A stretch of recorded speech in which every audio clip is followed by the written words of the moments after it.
This session is titled Ethiopian Jews, The Forgotten History, and indeed I will be dealing with a chapter in the history of Ethiopian Jews that was almost completely disregarded and forgotten by the absorbing Israeli society. And I would also like to suggest that this is not only a question of history or of historical memory, but rather that it has also real-life consequences for this community and its position and place in Israeli society.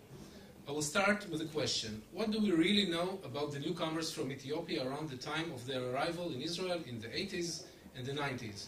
And I'm not talking about the infamous debate about their origins in the distant past, neither about their religious practices. I'm talking about recent history and the personal biographies of members of this group prior to their arrival in Israel. I'm talking about their lives in the 70s, the 80s, and the early 90s. Those of us familiar with literature, both popular and academic, concerning the community might reach three conclusions.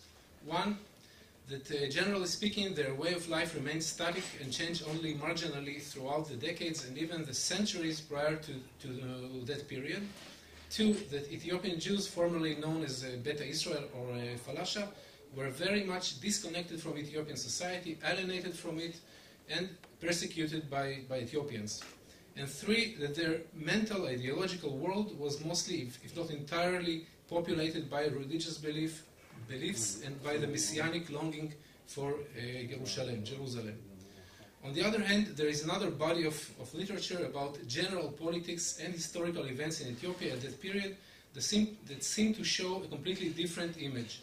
An Ethiopian society that goes through dramatic and revolutionary changes, beginning with the turbulent period of demonstrations and strikes led by the student movement in the late 60s and the early 70s, the 74 revolution, the coming to power of the Derg military junta, the eruption of a civil war that lasted until 1991 when the Derg were overthrown.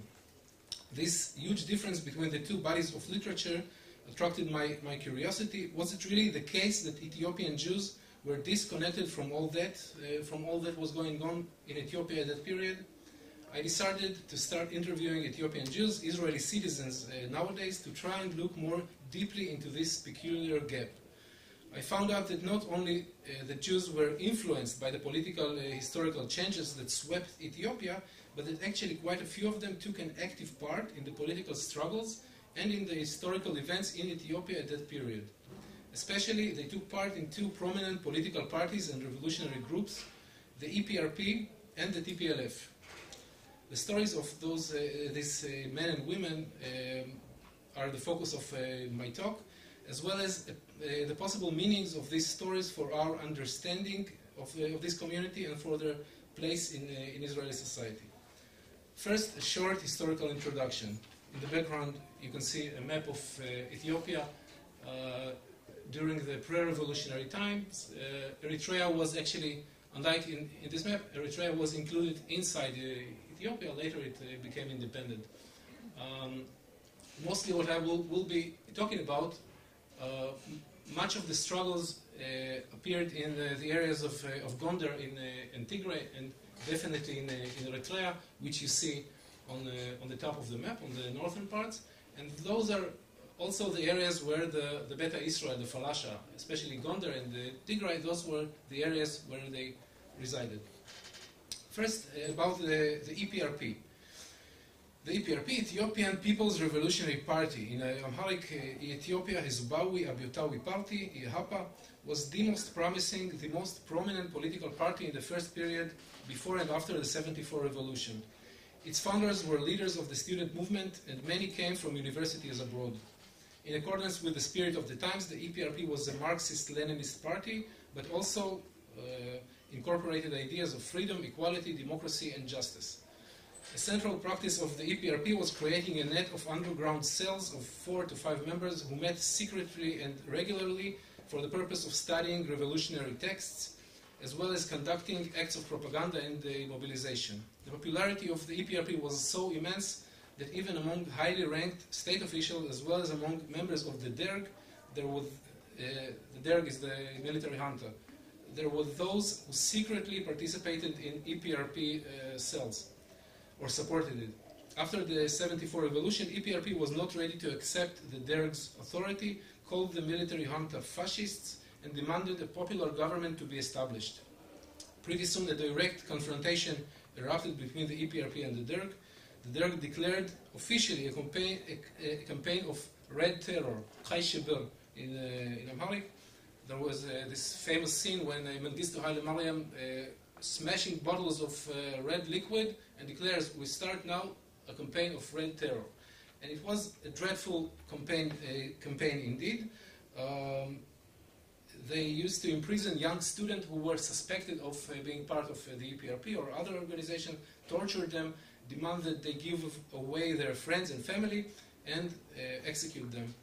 In a matter of months, the entire infrastructure of the EPRP in city centers was destroyed. Parallel to their urban struggle, the EPRP launched, which the urban struggle was mostly in Addis Ababa, also in other city centers like Gondar and elsewhere. But parallel, they launched a military struggle from the rural areas of Tigray in northern Ethiopia. They started practicing guerrilla warfare in a Maoist tradition, and they were pretty successful in the beginning, but then they had a confrontation with another new rebel army, the TPLF, Tigrayan People's Liberation Front, who the TPLF defeated the EPRP in Tigray, drove them out of Tigray, and after that, they entered a stage of crisis, and as of 1980, it was de facto dismantled, and many of its members fled to the Sudan as refugees. The TPLF, Tigrayan People's Liberation Front, also started to operate in Tigray in 1975. The founders, they were also Marxist-Leninists by definition at least, but they also played the card of local identity, of Tigrayan local identity, which gave them much support from the local people, and they were more successful than the EPRP. First, they beat EPRP, they beat other rebel armies, including the EDU, Ethiopian Democratic Union, which came from the Sudan and was heavily supported by the Americans and Saudis, and the EDU were very well funded, but the TPLF beat them. And then they entered to a very long struggle of 70 years against the Derg, the military junta. They joined forces with the EPLF, the Eritrean People's Liberation Front, that fought from Eritrea. I mean, this sort of communion had its ups and downs, but eventually they succeeded to join forces and beating the Derg. In 1991, the TPLF entered Addis Ababa, and the new era dawned on Ethiopia, the rule of the TPLF. Well, the TPLF, they had very severe discipline in their ranks. I will not go into this. Okay, so this was really a short introduction about Ethiopian politics and civil war.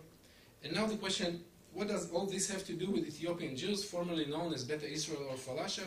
According to previous research as well as popular literature, very little. All these dramatic events and processes were shown at best as unrelated to this group, or at worst as representing more trouble and misery for the wretched community that was persecuted and hated already. Based on not too many, it's an ongoing project, but so far I conducted 17 in-depth interviews. I would like to suggest that there is another story hiding behind this one, a story of Ethiopian Jews who are deeply involved in these organizations and the dramatic events. Out of the 78 are former members of EPRP and the rest of the TPLF.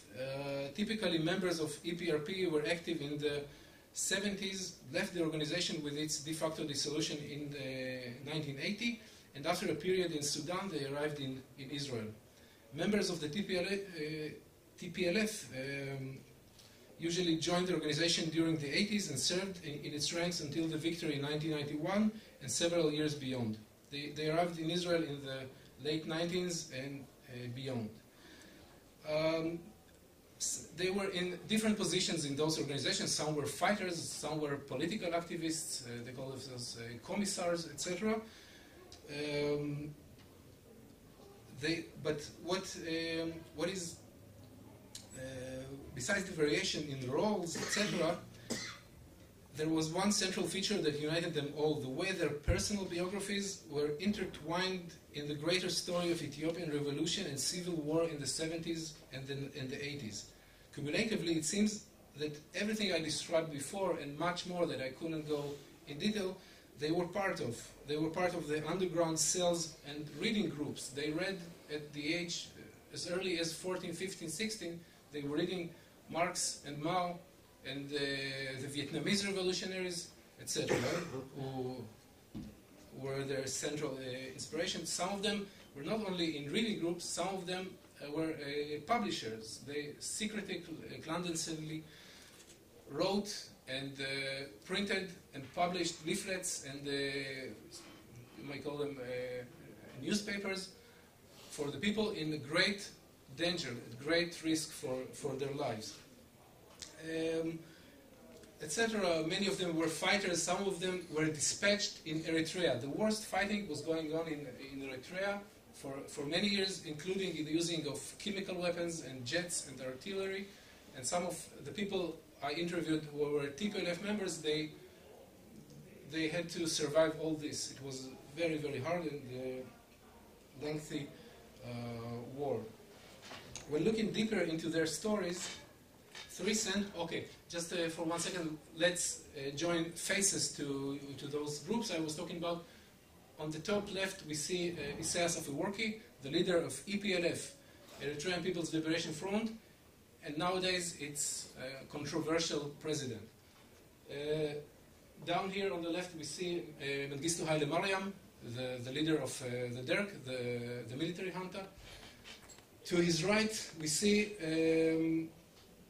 Meles Zenawi, who eventually became the Prime Minister of Ethiopia, the head of TPLF, until his death 4 years ago. And on the top right, one of the leaders of the EPRP, Berhane Meskel Rada, who tragically died in prison. So the three central themes that came up from the interviews. The first one was the interview's deep identification with universal and up-to-date ideology.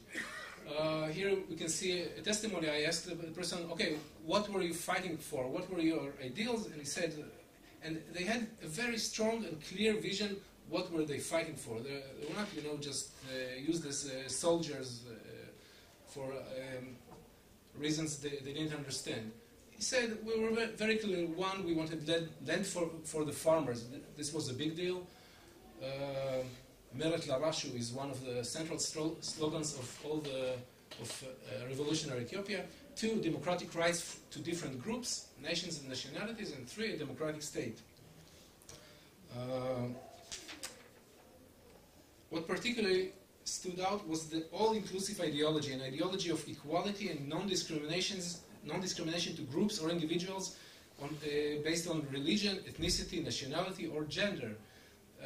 Those ideals did not remain only theoretical, but rather were meticulously implemented in the ranks of the organizations, as the following example shows. As fighters in the EPRP, we might start thinking, maybe Jews were discriminated or other groups. That's what they say, and it goes throughout the interviews. As fighters in the EPRP, we didn't make differences between people. We didn't say you are a Jew and so on. We spoke about unity, about bringing all groups together. Those are different ethnic groups, Amhara, Oromo, Kemant, etc. They knew that I was a Jew, but it wasn't an issue, never was an issue at all.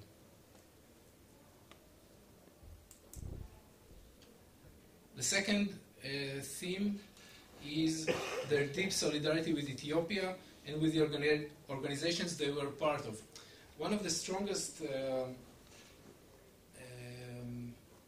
exemplification of this deep commitment was when they knew they had a chance to leave all that behind, their positions in the rebel groups, and go to Israel to follow their family members, etc. And no, this is the second quote. But some had the chance. They said that they knew of the chance, but we were not ready to leave. Okay. When looking back at this period, all the interviews express the utter importance of this period, both for them personally and for Ethiopia in general. As we can see in those two examples, do you miss this period? Very much. This is the university of my life. I'm a person who wants to make a difference, and it helped me enormously on the personal level. And the second quote, where he says, all the time my body is there. Every day I remember my friends, the friends who died. More than my family in Ethiopia, I remember my friends who fought together with me. This was very hard for me, but I'm happy that we fought and won and brought democracy to Ethiopia. Some would question whether it is a real democracy, but that's another question. When they show on Ethiopian TV my friends from the TPLF that died, I cry all night. And the third and last theme I will address is the forced, or well, maybe forced is too harsh, but the abandonment of the revolutionary ideology in politics after arrival in Israel. One of them says, when we arrived in June, it was 1981, I believe, and in November there was a publication in a newspaper that young communists had arrived, and so the Jewish agencies sent people to look after them, after us. Agents, translator, I don't exactly remember, but there was a sense of fear to speak about it, so they had to leave it behind. Although before this it was a very central part of their lives and the identity and the ideology, etc. But in the next quote we see that not everything was left behind, and there was some interesting continuations. Like it was in the underground in Ethiopia, that there were cells. I arranged here in Israel a cell as well. In each absorption center, I arranged a cell of activists. All was done to promote the cause of Ethiopian Jews. Before arriving in the absorption center, I called the activists by phone. They would arrange everything. We would set the time of arrival, and they arranged the people, and then I would come and make a speech. We also had a youth organization, an organization for the elderly, very similar to the way it was in the EPRP. Maybe it is a little bit exaggerated because, of course, EPRP was a very successful and all-inclusive Ethiopian movement, but here, this one person, by the way, all names are pseudonyms, but this specific person, he was a central figure in the fight, in the struggle of Ethiopian Jews in Israel, and here we can see how the practices, the organizational practices, were copied from there, at least to some degree, to Israel.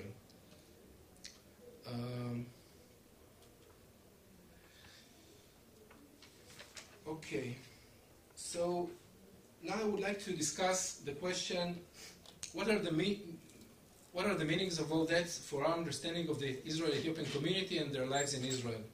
First, of course, as historians, I don't need to tell you how important is history or official historical narrative to a society, who sets this narrative, what gets included, and what is left outside.